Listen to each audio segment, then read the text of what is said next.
যে এটা আজকের মন্তব্য। হ্যাঁ, এবার একটু যদি গতকালের মন্তব্যে চলে যান, গতকাল কি বলেছিলেন? বলেছিলেন যাদের বিরুদ্ধে মানে লুটেরারা সব ভয়ে চলে গেছে। কিরকম স্ববিরোধী হয়ে যাচ্ছে না? যে লুটেরারা চলে গেছে ভয়ে, তো সেই লুটেরাদেরই ফেরত আসতে বলছেন। প্রথম কথা, মন্তব্যটা স্ববিরোধী। গতকাল কি বলেছেন তাল রাখতে পারছেন না, মাথা ঠিক নেই। গতকালের কথা আর আজকের কথা মিলছে না।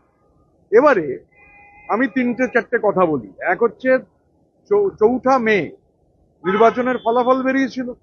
এবার 2024-এ নির্বাচনের সব কৃতিত্ব যদি ওনার হয়, তাহলে 26-এও দায় মেনে নিয়ে এতদিনে পদত্যাগ করা উচিত ছিল। পদত্যাগ করেননি।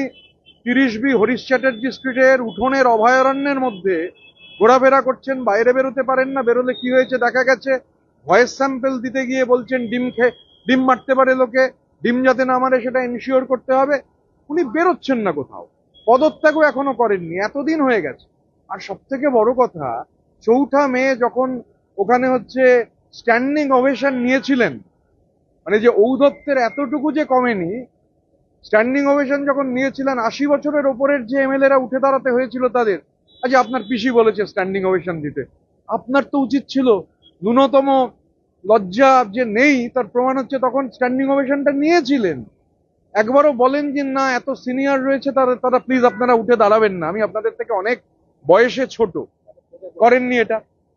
তারপরে হচ্ছে আমরা এটা জানতে চাইতো যে একটা grassroot level party, so called private limited company, এখন কার শেয়ার কত, মানে পিসির শেয়ার কত, ওনার শেয়ার কত আমরা জানি না, টেক ওভার হয়েছে কিনা তাও জানি না। কিন্তু এই যে টাকা, ধরুন বার্ষিক যে বিপুল পরিমাণ সুদ, ব্যাংকের টাকা থেকে যে সুদ আসে, সেই সুদ কোথায় কার জন্য খরচ হয়েছে? সেই সুদ কি সাধারণ কর্মীরা হচ্ছে তাদের জন্য খরচ হয়েছে? এমনি একটা 4 টাকার, প্রতি 4 টাকা স্পেন্ডিং এর 1 টাকা ওনার আকাশ ভ্রমণের জন্য ব্যবহার হয়েছে। ওনার প্রাইভেট ফ্লাইট কিনেছেন, হেলিকপ্টার কিনেছেন, টাকা দিয়েছেন পার্টির অ্যাকাউন্ট থেকে। তারপর আবার সেই কোম্পানিকেই হচ্ছে ভাড়া দিচ্ছেন পার্টির অ্যাকাউন্ট থেকে। মানি লন্ডারিং এর, মানি সাইফনিং এর নতুন ভিস্টা খুলেছেন। এটা তো আমরা জানতে চাই, আমাদের তো জানাতে হবে যে এই টাকা কি ভাবে হচ্ছে খরচ হলো, কার জন্য খরচ হলো।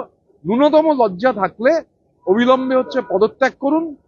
শুধু জেনারেল সেক্রেটারির পদ থেকে নয়, যেটা আছে তার সঙ্গে লোকসভার দলনেতারও যে কজনের উনি দলনেতা, সেই কজনের লোকসভার দলনেতার পদ থেকেও পদত্যাগ করুন।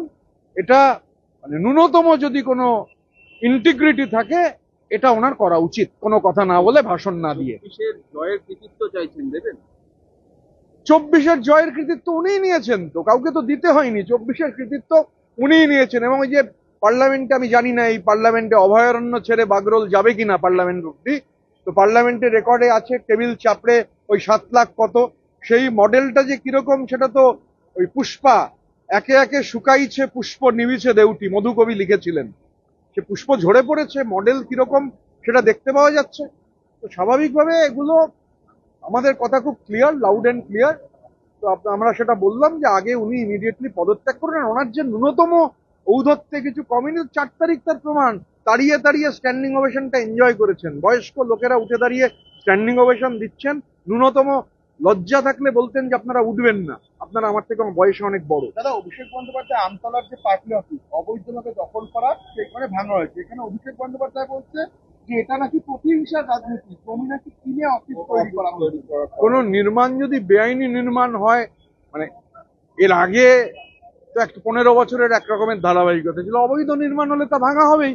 যদি ওনার সবটা বৈধ হয়, উনি আদালতে চলে যান। ওনার তো আদালতে যাওয়ার হ্যাবিট আছে, ঘন ঘন আদালতে চলে যান যদি বৈধ নির্মাণ হয়। দাদা, এই আমতলার পার্টি অফিসটা কতটা গুরুত্বপূর্ণ, মানে কতটা গুরুত্ব ছিল এটা? যেমন ক্যামারপুরের বিরুদ্ধে একটা একের পর এক অভিযোগ আসছে, সেই পার্টি অফিস থেকে মানে হুমকি যেত বা এরকম ধরনের অভিযোগ সামনে এসছে। দেখুন, আমতলা পার্টি অফিসে আমি কোনোদিন যাইনি, ওটা একটা কেন্দ্রশাসিত অঞ্চল। তো এই ব্যাপারে আমি কিছু বলতে পারবো না। তবে পার্টি অফিস বৈধ নয়, অবৈধ বলে অবৈধ নির্মাণ হলে সেটা তো ভাঙা হবে। আপনি বলছেন যে যারা ভাঙছেন তাদের প্রত্যেককে আইডেন্টিফাই করা হচ্ছে, 31-এ সব বুঝে নেব এবং বদলা হবে, প্রত্যেক ক্রিয়ার সমান ও বিপরীত প্রতিক্রিয়া। আসলে ঔদ্ধত্যটা তো কমেনি না। ওই যে স্ট্যান্ডিং ওভেশন, 80 বছরের ওপরে থাকা বিধায়কেরও স্ট্যান্ডিং ওভেশন যিনি তাড়িয়ে এনজয় করতে পারেন ওরম ভয়ঙ্কর ডিফিটের পর, তিনি এই ঔদ্ধত্য দেখাবেন না তো কে দেখাবে? কিন্তু ঔদ্ধত্যটা হচ্ছে অভয়ারণ্যের মধ্যে থেকে মানে অভয়ারণ্য থেকে বেরোন না, অভয়ারণ্য থেকে বেরিয়ে একটু কালীঘাট মোড় অব্দি আমরা যেতে অনুরোধ করি ওনাকে। যারা লোকসভায় এনসিপিআই কে আলাদা ব্লকের সম্মতি দিল স্পিকার, সেক্ষেত্রে সেখানেও তো বিদ্রোহী তৃণমূল যারা বেরিয়ে এসেছিলেন এবং দেখুন এনসিপিআই এর সুদীপ বন্দ্যোপাধ্যায়কে বৈঠকেও ডেকেছে। দেখুন আমি এখন দিল্লি যাচ্ছি, অবশ্যই মানে পার্লামেন্টে মানে এনসিপিআই সংক্রান্ত বিষয় নয়, কারণ এটা একটা আলাদা পলিটিক্যাল ফরমেশন যদি হয়ে থাকে, মাননীয় স্পিকার যদি মান্যতা দিয়ে থাকেন, আমি আপনাদের থেকেই শুনছি। এটা লোকসভার ব্যাপার, কি হয়েছে জেনে জানবার চেষ্টা করব, কিন্তু এনসিপিআই এর সঙ্গে আমাদের তো কোনো সরাসরি সম্পর্ক নেই, কোনো যোগাযোগ নেই, মানে ব্যক্তিগত যোগাযোগ থাকতে পারে, রাজনৈতিক যোগাযোগ নেই।